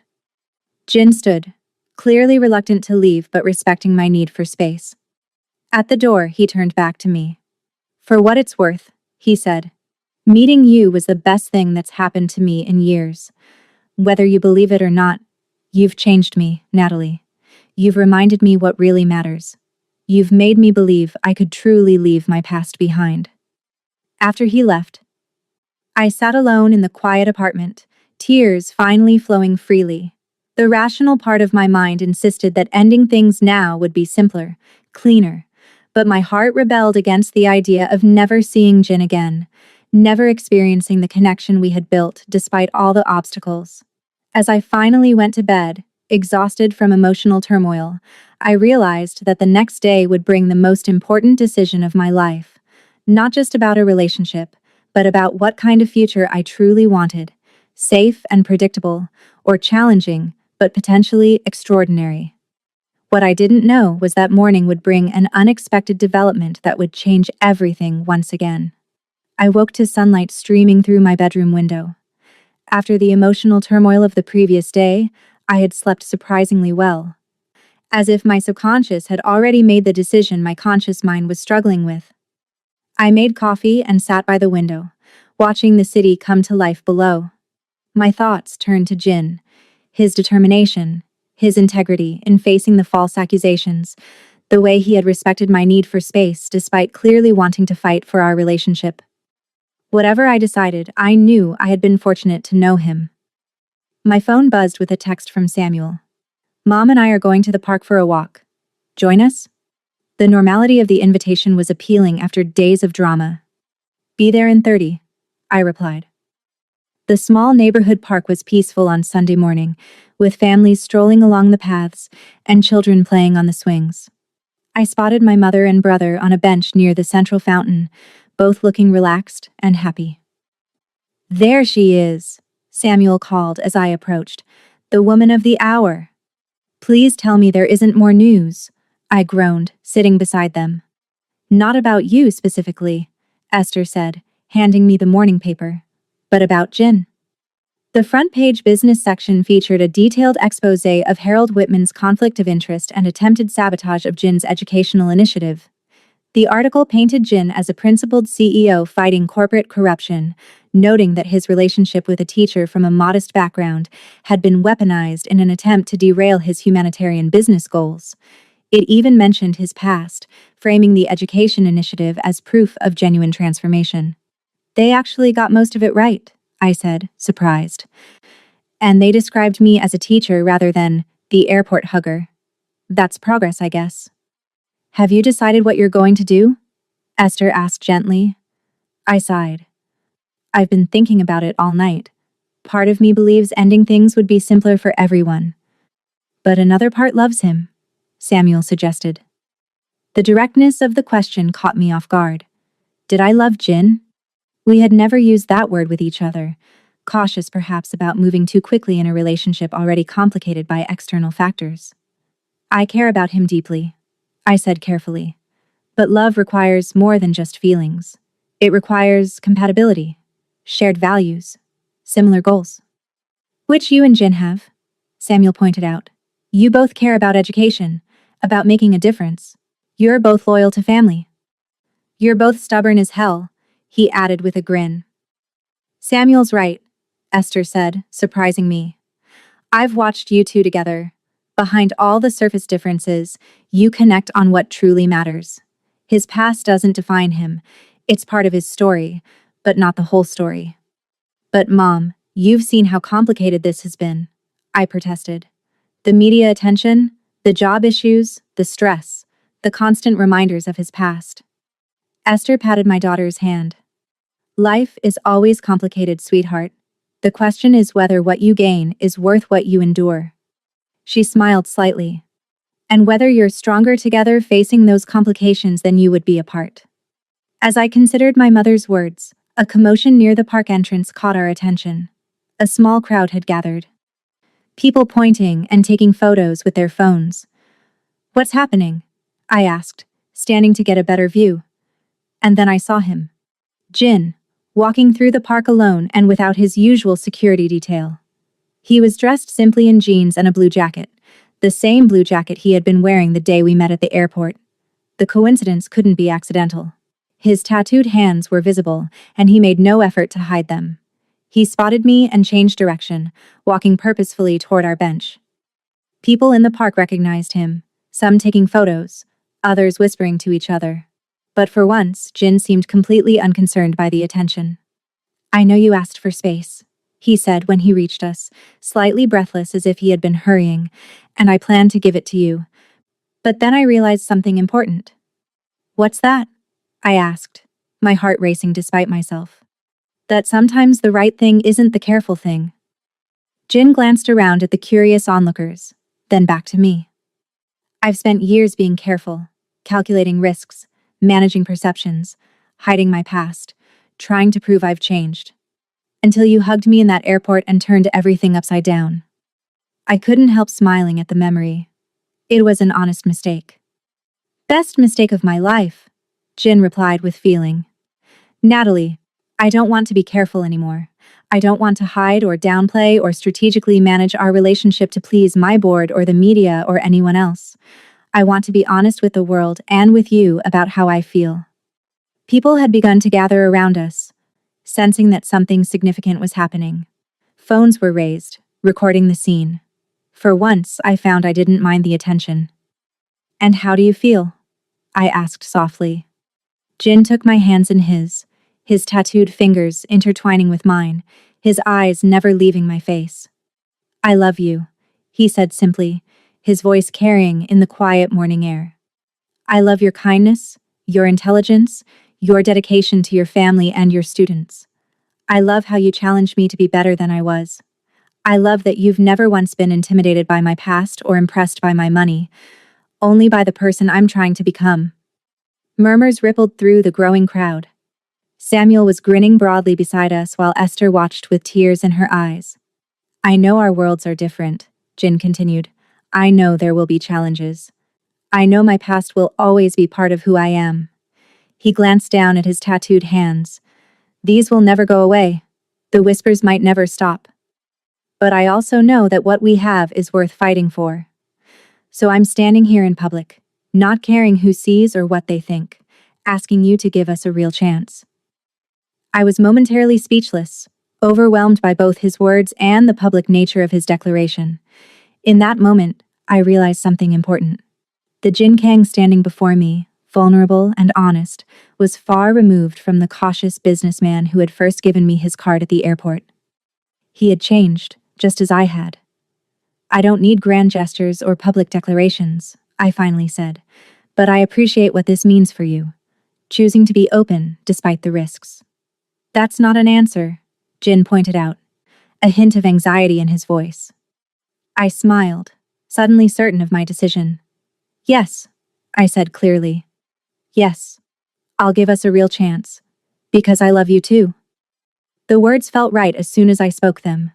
True, in a way I had been denying myself. Jin's face lit up with joy, and without hesitation he pulled me into his arms and kissed me right there in the park, with dozens of strangers watching and recording. When we finally broke apart, both slightly breathless, I became aware of applause erupting around us. People were cheering, taking photos, some even wiping away tears at witnessing what appeared to be a real-life fairy tale moment. "Well, that's going to be on the internet in about 5 minutes," Samuel joked, but his eyes were warm with approval. "I don't care," Jin said, his arms still around my waist. "I'm done hiding how I feel." Esther stood, embracing both of us. "Sometimes the right path isn't the easy one," she said softly, "but that doesn't make it any less right." As the initial excitement died down and the crowd began to disperse, Jin turned to me with a more serious expression. "There's something else I wanted to talk to you about. A proposal of sorts?" "That sounds serious," I replied, suddenly nervous. "Not that kind of proposal," Jin clarified with a smile. "At least not yet. This is about your teaching career." He explained that during his trip to Kenya, he had been particularly impressed by a community school that was achieving remarkable results despite limited resources. The school's director had mentioned wanting to establish a teacher exchange program with American educators. "They're looking for someone with elementary education background to help train their teachers in new literacy methods," Jin concluded. "When they described what they needed, I immediately thought of you." I blinked in surprise. "Me? But I'm still working on my credentials." "Which you could continue online while gaining international teaching experience," Jin pointed out. "It would be a 6-month position initially, with the possibility of extension if it works well for everyone." 6 months in Kenya, I repeated, trying to process the idea. "That's a huge change." "I know," Jin acknowledged. "And if it's not something you're interested in, that's completely fine. But I thought it might be an opportunity that combines your teaching passion with a chance to make a difference on a broader scale." "And where would you be during these 6 months?" I asked, already suspecting the answer. Jin smiled. "As it happens, my company is establishing our African headquarters in Nairobi, about an hour from the school. I'll be spending significant time there over the next year as we implement the Educational Technology Initiative." Samuel laughed. "Smooth, man. Very smooth." I couldn't help laughing too. "So we'd both be in Kenya, working on separate but connected projects? Building something meaningful together but maintaining our individual professional identities?" "That's the idea," Jin confirmed. "It seemed like a potential solution to some of our challenges, a fresh start away from the media circus here. A chance to build something together in a place where my past matters less than what I'm trying to create for the future." The idea was both terrifying and exhilarating, leaving everything familiar behind, taking my teaching ambitions to an international level, building a relationship with Jin in a completely new context. It was a bigger leap than I had ever contemplated. "What about Mom's treatments?" I asked, the practical concern immediately surfacing. "All arranged," Esther answered before Jin could speak. "Dr. Patel says I'm responding so well that we can space out the remaining sessions significantly. The cancer is in remission." "And I'll be here," Samuel added, squeezing his mother's shoulder. "Someone has to keep Mom out of trouble. Plus, Kenya has excellent hospitals if your mother wants to visit," Jin added. "I've already checked, and the position comes with comprehensive health insurance that would cover her if she needs treatment while visiting." I shook my head in amazement. "You've thought of everything, haven't you?" "I've tried," Jin admitted. "But ultimately, this is your decision, your career, your path. I'm simply offering an option that might work for both of us." I looked between my mother and brother, seeing nothing but encouragement in their faces. Then I turned back to Jin, studying the man who had entered my life so unexpectedly just a few months ago. The tattoos on his hands told a story of where he'd been, but his eyes showed me where he wanted to go. "You know what? Let's do it," I said decisively. "Let's go to Kenya." The joy on Jin's face confirmed I had made the right choice. Whatever challenges lay ahead, and there would undoubtedly be many, we would face them together, stronger for the differences that had initially seemed to separate us. 6 weeks later, I stood in the international terminal of the same airport where I had first hugged Jin by mistake. My family was there to see us off, along with Jin's sister Minji, who had become an unexpected ally in navigating the media attention that had followed our public declaration of love. "Ready for this adventure?" Jin asked, taking my hand as we prepared to board. I nodded, feeling a mix of nervousness and excitement. Ready as I'll ever be. As we walked toward the gate, I glanced back one last time at my family. Samuel gave me a thumbs up while Esther blew a kiss, looking healthier than she had in months. The medical fund Jin had established had ensured she would receive the best possible care, and recent tests had shown the cancer was in complete remission. You know, I said as we settled into our first-class seats, Jin's one non-negotiable luxury for the long flight. A year ago, I never could have imagined any of this. What part? Jin asked, genuinely curious. Dating a billionaire, moving to Kenya, becoming an international educator. All of it, I laughed. But mostly finding someone who sees me so completely, who challenges me to grow beyond what I thought was possible. Jin squeezed my hand. That goes both ways, you know. You've changed me too. Reminded me what truly matters beyond business success and wealth. Shown me that my past doesn't have to define my future. As the plane took off, carrying us toward our shared future, I thought about the strange sequence of events that had brought us together.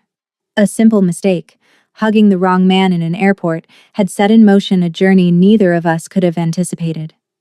Our worlds had been so different at the start. A billionaire with a criminal past trying to redeem himself, and a struggling teaching assistant seemed like an unlikely match by any standard. But beneath the surface differences, we had found a connection based on shared values, mutual respect, and eventually love. There would still be challenges ahead.